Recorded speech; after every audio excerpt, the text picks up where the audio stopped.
Hello friends, नमस्कार। मेरा नाम शशिकला कनौजिया है और आप देख रहे हैं जोश लीगल नॉलेज। इस वीडियो के अंदर हमने क्या कर रहा था, हमें जो फर्स्ट अपने लेक्चर पढ़ा था definition close of international law कैसे आया, किसने इंट्रोड्यूस किया, हु इज द फादर। अच्छा, आपने फर्स्ट पार्ट जरूर देखना। अगर आपने फर्स्ट पार्ट देखा ना तो आप सेकेंड पार्ट में मुझे क्वेश्चन करना कि फादर ऑफ इंटरनेशनल लॉ कौन है और सबसे पहले इंटरनेशनल लॉ को इंट्रोड्यूस किसने किया था। तो नेचर हम पढ़ते हैं, nature of international law.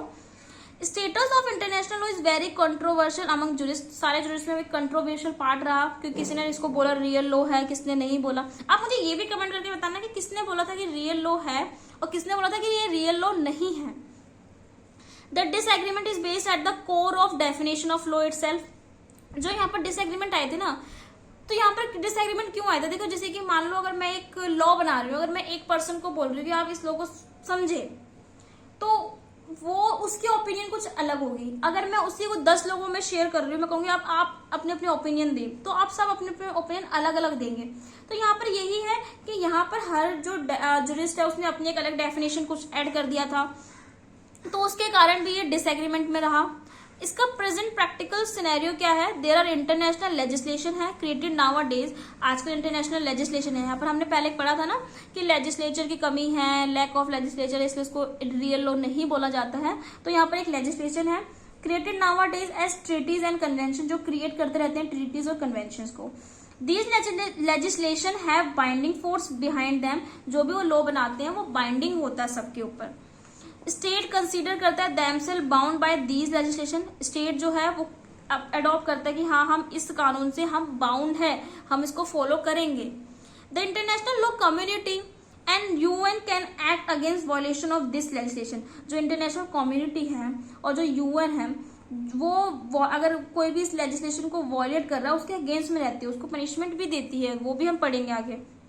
So yes, international law is in fact a real law. तो हमने ये डिफाइन किया कि हाँ, सच में अब जो लेजिस्लेचर है लीगल बाउंडिंग हो रहा है और लोग बाउंड ऑब्जेक्शंस भी ले रहे हैं कि हाँ, हम इसको हम बाउंड रहेंगे, तो yes it is a real law. May be weaker हो सकता है, ये कोडिफाई नहीं है देन द म्युनिसिपल लॉ से तो वीकर हो सकता है, but still it is a law. तो भी ये क्या है, but still it is a law. अब देखो, हम ये पढ़ते हैं कि ये जो लॉ है वो वीक क्यों है। Not as effective and efficient as municipal law. जैसे कि मान लो म्युनिसिपल लॉ जो है उसके जितना इफेक्टिव नहीं है ये। International law is bind. अब देखो, इंटरनेशनल लॉ वैसे भी पता है क्यों नहीं है इतना वीक, इसको क्यों बोला जाता है? बिकॉज ना, जैसे कि म्युनिसिपल लॉ हिंदू लॉ है। हिंदू लॉ हमें पता है, हमारे इंडिया के अंदर हमें हिंदू लॉ पता है कि 7 फेरे लेने पड़ते हैं, पूरा रिचुअल्स हमें पता है, डाइवोर्स कैसे होगा, सब चीज हम लोगों को पता है, हमने सुना है।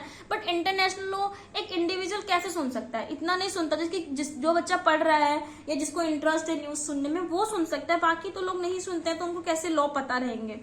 इसलिए कहते हैं आप लोगों को अवेयर होना चाहिए, क्योंकि आपकी जो किताब है ना वो आपको पूरा वर्ल्ड घुमा देगी।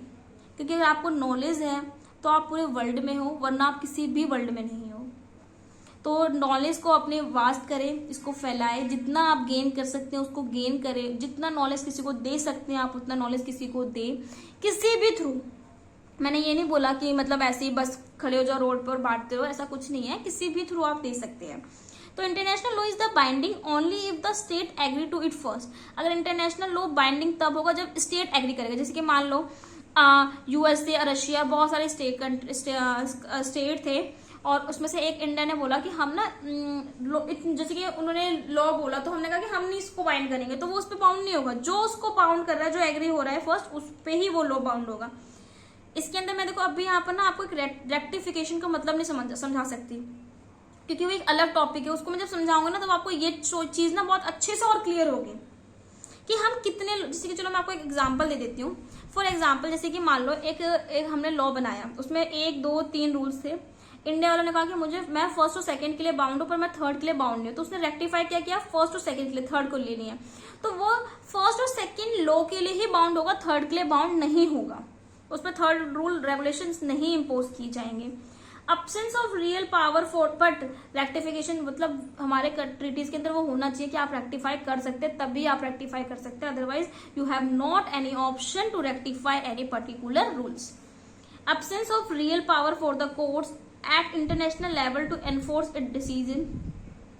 जैसे कि रियल पावर जो है यहाँ पर कोर्ट्स की किसी के पास है नहीं, अब्सेंस है, वो international level enforce of its decision कि उसका डिसीजन कहाँ से आया। जैसे अब सुप्रीम कोर्ट है, सुप्रीम कोर्ट का जो भी डिसीजन आते हैं वो बाइंडिंग होता है सब पे। अब इंटरनेशनल का जो भी आएगा, इंटरनेशनल लॉ से जो भी कोई बाउंडिंग कोई भी लॉ या कोई जजमेंट आता है तो वो उसी पर्सन पे बाइंड होता है जो उस कंट्री का है, जिस स्टेट का है, जिस स्टेट ने उसको क्या कर रखा है, बाइंडिंग कर रखा है, एग्री हो रखा है। तो बेसिकली यही होता है। अब मैं बेसिक यहाँ पर आपको इंटरनेशनल लॉ के थ्योरीज बताती हूँ जो काफी इंपॉर्टेंट है। इस पे ना इंपॉर्टेंट लिख देना, ये एग्जाम्स में आता है। इसकी 6 थ्योरी होती हैं। तो एक होता है नेचुरलिस्ट थ्योरी। नेचुरलिस्ट थ्योरी क्या होता है, says there is a higher reason why the law is the law. Naturalist theory बोलते हैं कि एक इंटरनेशनल लॉ क्यों हायर है अपने में, क्योंकि मोरालिटी, यूनिवर्सल प्रिंसिपल को, रिलीजियस को, ये इन सबको बाइंड करके रखता है। पॉजिटिव थ्योरी क्या होता है, पॉजिटिव थ्योरी ये है कि जिसमें देखो positive law is made by human, positive law human ही बनाता है, इंटरनेशनल लॉ भी ह्यूमन के द्वारा ही बनाया गया है। International law is an agreement between sovereign and can be divided into 2 categories, public and private international law. Public and private international law क्या होता है, जैसे कि the former referring to the state and the latter to individual. जैसे कि public law क्या होगा, वो लॉ जो स्टेट टू स्टेट कनेक्ट होता है। प्राइवेट लॉ जो इंडिविजुअल टू इंडिविजुअल कनेक्ट होता है। तो वो हमारे जेरी बेंथम ने बोला था पॉजिटिव थ्योरी के बारे में। तो public theory, public international law वो लॉ जो एक स्टेट से दूसरे स्टेट पे ही बाउंड होता है, और इंडिविजुअल जो बाउंड होता है वो प्राइवेट लॉ है। जैसे कि हमारा वो हो गया हिंदू मैरिज एक्ट हो गया, और भी बहुत सारी चीजें हो गई। कंसेंट थ्योरी क्या है, कंसेंट थ्योरी में बोला है state consent is the method whereby state identify and acknowledge the rules they consider binding upon themselves. Consent theory में क्या होता है, कंसेंट जैसे कि अगर आप कोई भी रूल्स रेगुलेशन बन रहे हैं इंटरनेशनल लॉ को, तो आप उसको कंसेंट दे रहे हो, आप उसको आइडेंटिफाई कर रहे हो। जैसे कि स्टेट कंसेंट दे रहा है कि मैं इस लॉ को मतलब एक्वायर करता हूं, ये नॉलेज में है मेरे लॉ, मैं इसको आइडेंटिफाई करता हूं और वो बाइंडिंग होगा मुझ पे, तो ये जो होगा वो कंसेंट थ्योरी में होगा।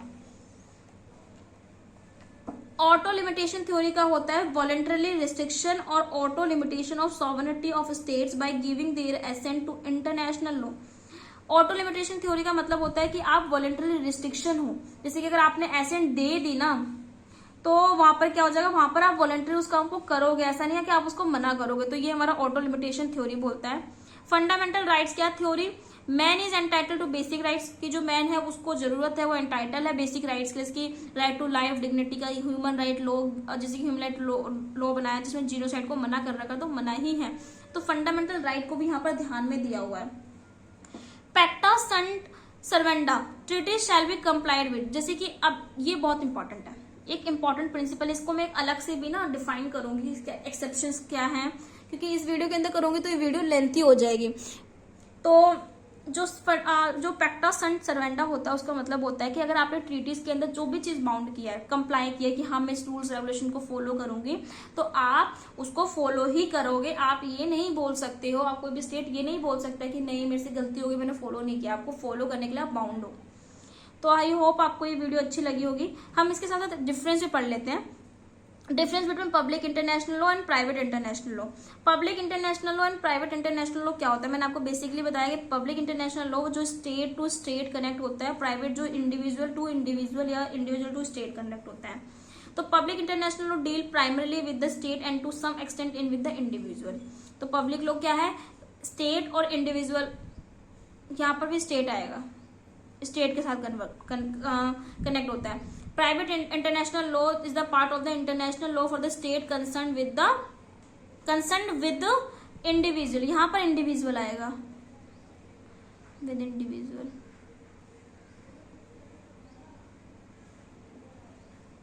Public international law are not the part of the international law of the state concern. अगर कोई स्टेट अगर कंसर्न नहीं दे रहा है तो पब्लिक इंटरनेशनल लॉ जो भी इंटरनेशनल लॉ है वो उस पर बाउंड नहीं होगा। बट प्राइवेट इंटरनेशनल लॉ पे वो यूं नहीं बोल सकता कि ये हम पे हिंदू मैरिज एक्ट हम पे बाउंड नहीं होगा, मैं नहीं चाहता हूं, मैं एसेंट नहीं देता अपनी, वो सब पे बाउंड होगा।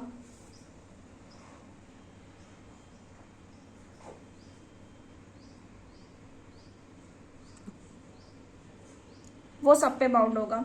It is applied uniformly to all the state, it is different state to state, मतलब ये डिफरेंट स्टेट टू स्टेट वो होता है और वो सब पे एप्लीकेबल करता है पब्लिक इंटरनेशनल लॉ।